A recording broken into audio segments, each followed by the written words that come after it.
Hello, welcome to Behind the Data with CloverDX. I'm your host, Matthew Stibber, and today I'm with Chris van Doorn from CData in rainy Tilburg in the Netherlands. And here's the founder and owner of the business. Welcome, Chris. Thank you so much for being on the show. Thanks for having me. So I'd like to start by learning a little bit about CData. Tell me, what does the business do? Well, actually, what we do is help to understand our customers how they can use data in a better way to optimize their processes and to use data to visualize it so they can try to make a better company of what they're doing. And what sort of clients do you work with? That's very diverse. It's in health, it's in automotive, it's in marketing, it's in retail. Data is everywhere, so problems with data and challenges are also everywhere. I've heard that almost every business now is a data business on some level. Is that your experience as well? No. No. No. They perhaps they should be, but a lot of them want to be. But before you can consider yourself to be a data company, it just requires a little bit more than Excel. Yes. Well, our mutual friend Pavel Naivar at Clover says if you are using an Excel spreadsheet, you've failed, which I always think is a good way of thinking. Anytime you're moving data with Excel, you've failed. So I'd like to make a small addition to that. If you're only using Excel, you failed, because you will still use Excel in any situation. Even I do. That's a good qualification. Thank you. And I'm sorry, Pavel, for putting words in your mouth. So you've been running CData for a long time. Tell me a little bit about your personal journey and how you got to that and kind of what is your world of data? My world of data. Actually, I just stumbled into the world of data. I studied aeronautics and space technology in Delft and failed to finish the study because of personal reasons. And then I stumbled into IT, like probably everyone in the late 90s, to start solving the millennium bug and other challenges we had. From there, I learned structuring databases for customers, programming in a small company, and I turned in to a bigger company in the beginning of 2000. And from there, I specialized in DB2 and in data structures, helping programming departments to structure their data better, starting with the first visualizations in business objects and then on in Cognos. Later, Tableau came along in 2012. And in 2012, I also ran into CloverDX for the first time. And both companies had an opportunity to partner with, and with my own company, which I had by that time, I saw the opportunity to provide end customers with a total solution for structuring and preparing their data to be able to visualize it in a simple way.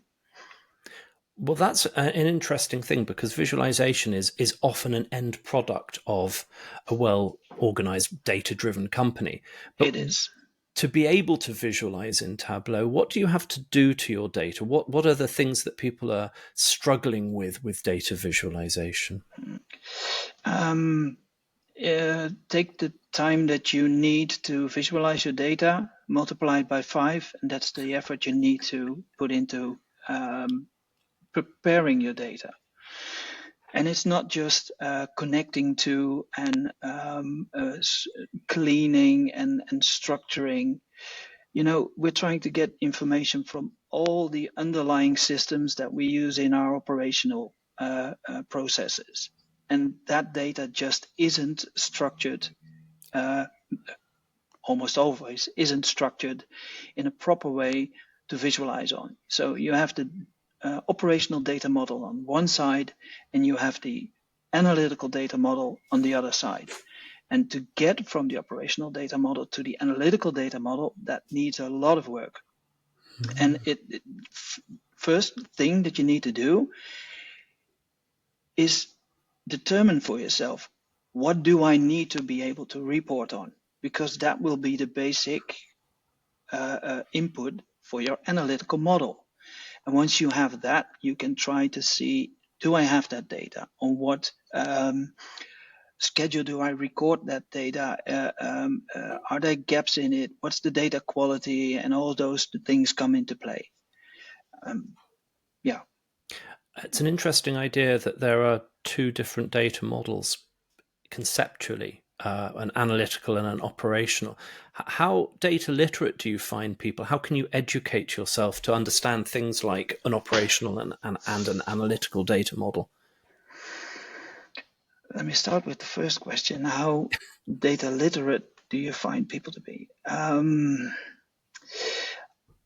That's a very broad question. Let me focus that into two different answers. The first one is overall data literacy is way below the level it should be.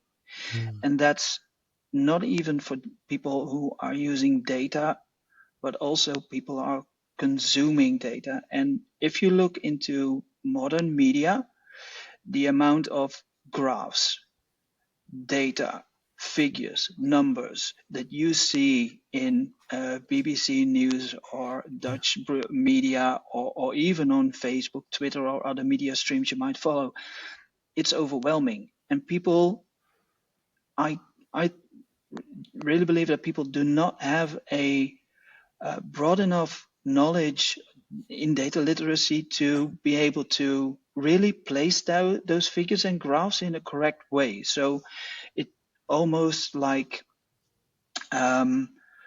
getting your driver's license, you should be have a sort of data literacy license in schools, or when you start working somewhere. That's the first part of the answer. The second part is data literacy among people who use data is a bit better than what I just mentioned, but it's still below what it should be. And the people that do have the data literacy are the data scientists, the people that are working like a data architect, and those usually have problems to relate to how businesses see their processes and the data that you can use in those processes.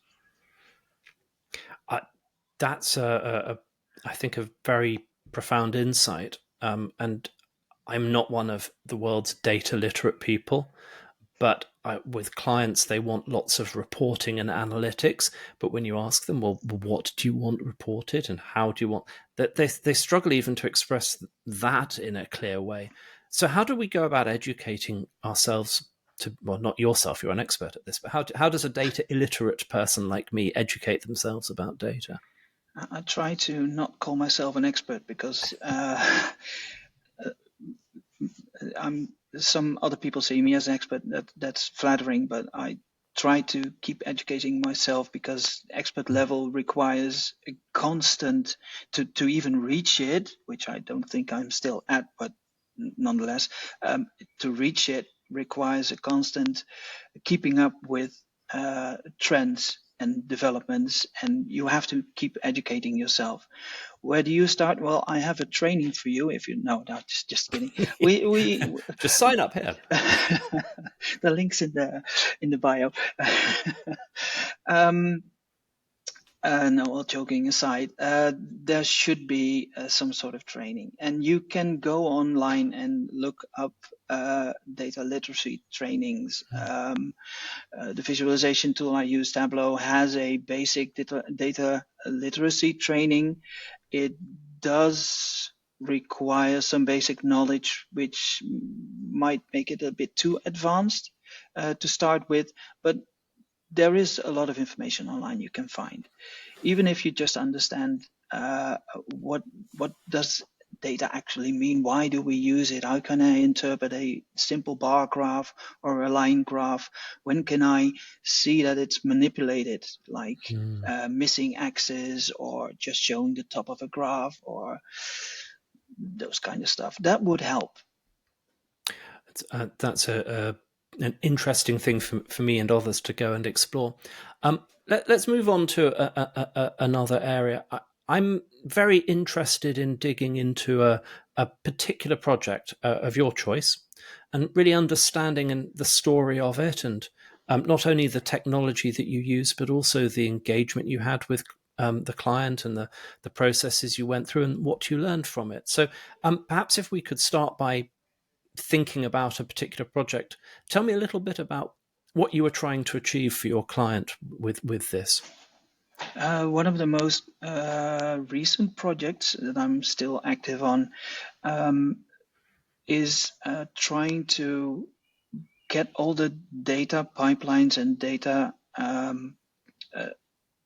exchanges into a system that is on site for the customers. So they actually have a lot of external parties that arrange their processes, which means they do not have control over it, which means that if something goes wrong, they don't know until a couple of weeks, perhaps even later. We've actually seen that. And it's small, not really important business processes like invoicing and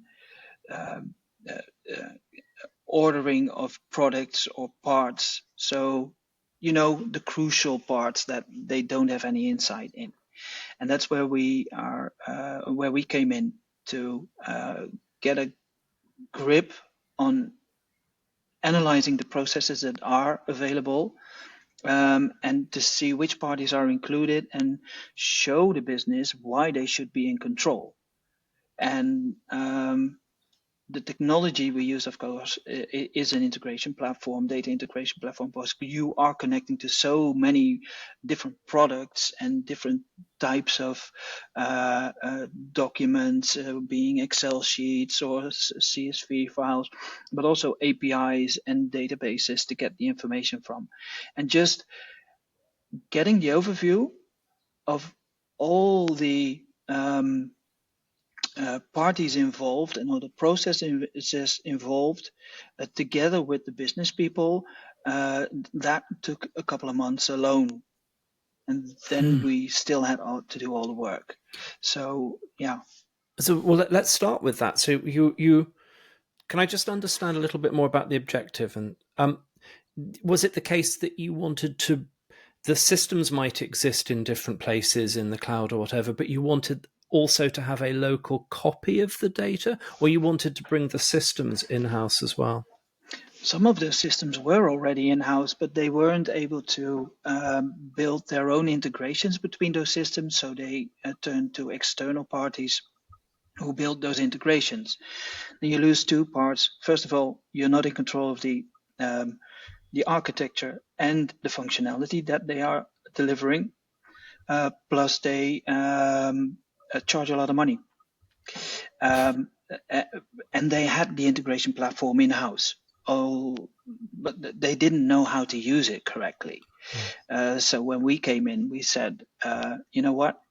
I know we're an external party too, but you own the product. You should have people inside your organization that care for that product, for that platform, and that are an ambassador for that product. They need to walk around and hear something, and I want to exchange information between those systems, and they need to go like, we have a data integration platform.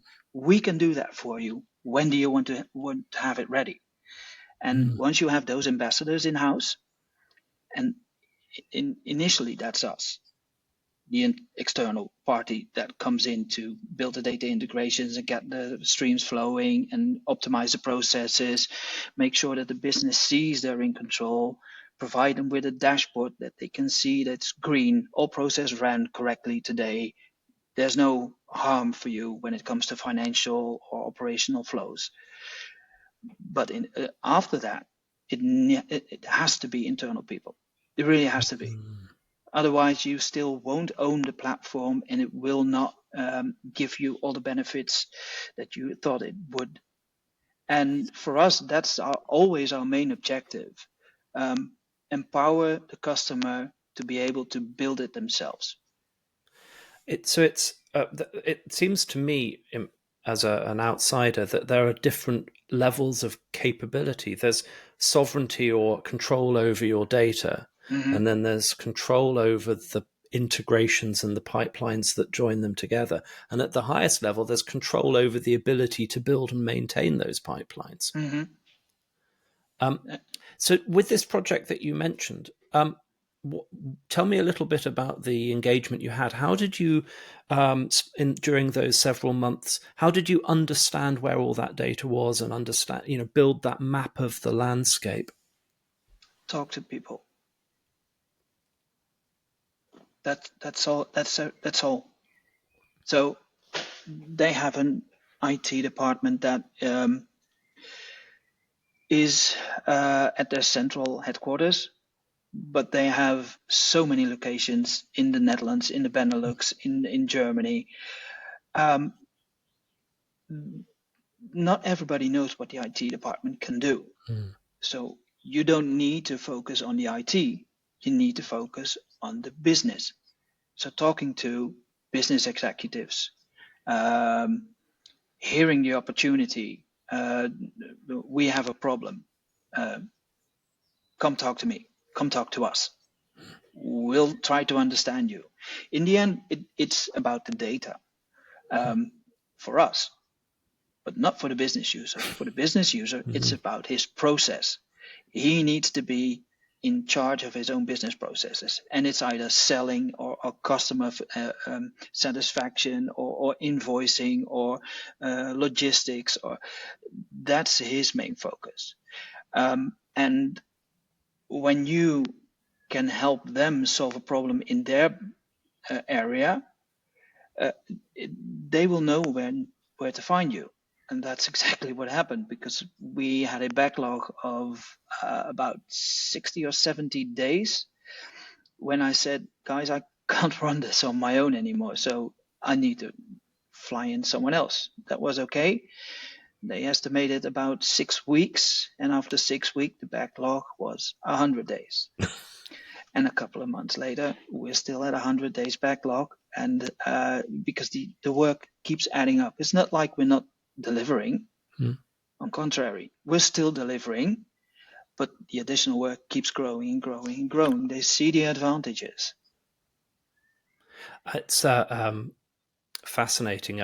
As a space enthusiast, I think you'll like this. I remember Werner von Braun said, going to the moon is easy, but the paperwork is really difficult. And I think when I talk to people who do what you do, the technology bit it's not easy, but relatively it's easier than the business bit, the communication bit, the understanding, the training people, all of that, all of the work around the work is hard. It is. And it takes.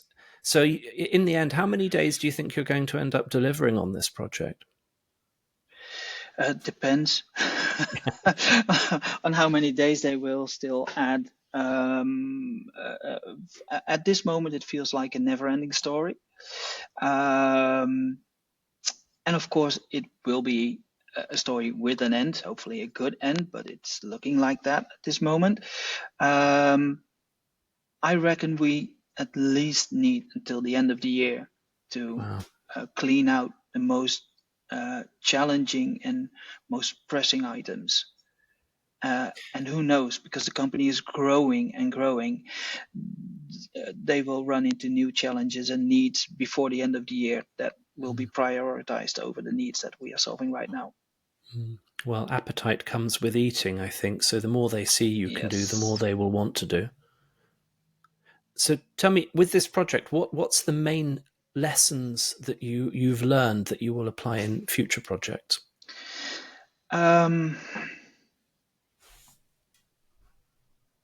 I think, and I already knew it actually, but this really proved it for me.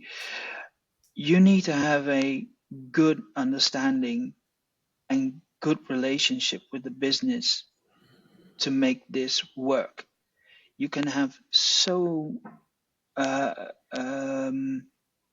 good understanding of the technology, and you can be such an expert in what you're doing. If you don't know what will help your end customer, the business, you will have no clue. You really need to understand that business. So it's not, I'm more and more considering myself not as a data analyst or a data specialist or expert, if you want to. The part of business analyst is becoming more and more important, being the middleman between the business people who have a requirement in their processes and the technology in the IT side that will empower the end users to run those processes. We're just facilitating with systems. That's it. And the more we can understand what the business needs and facilitate them in a better way, the happier they are. And of course, the better a company will have the opportunity to grow. I think that ambassadorial role of talking about technology to business stakeholders and talking to technologists about business outcomes, I think that's a really powerful place to be. It's very impressive. So when you're thinking of taking that experience you had with that project and all the other ones, what advice would you give to a business that was on a data journey and embarking and starting on a data integration project? What's the most valuable insight that you could offer at the beginning of a project? Put your requirements on paper. What do you want to get out of it? And when you have a goal, talk to the people who will be building that, and hopefully, and that's where the business analyst role comes in, they will try to find out the question behind the question. Because once they do that in a correct way, you will get more out of that journey than you bargained for in the beginning. That's a powerful insight. Thank you. Well, Chris, we're almost out of time. So I just want to say thank you very much for joining me today. It's been a real pleasure meeting you and learning about about CData. Any final suggestions, recommendations, tips, or advice? I think I put a lot of the tips and advice already in the conversation. Try to be authentic.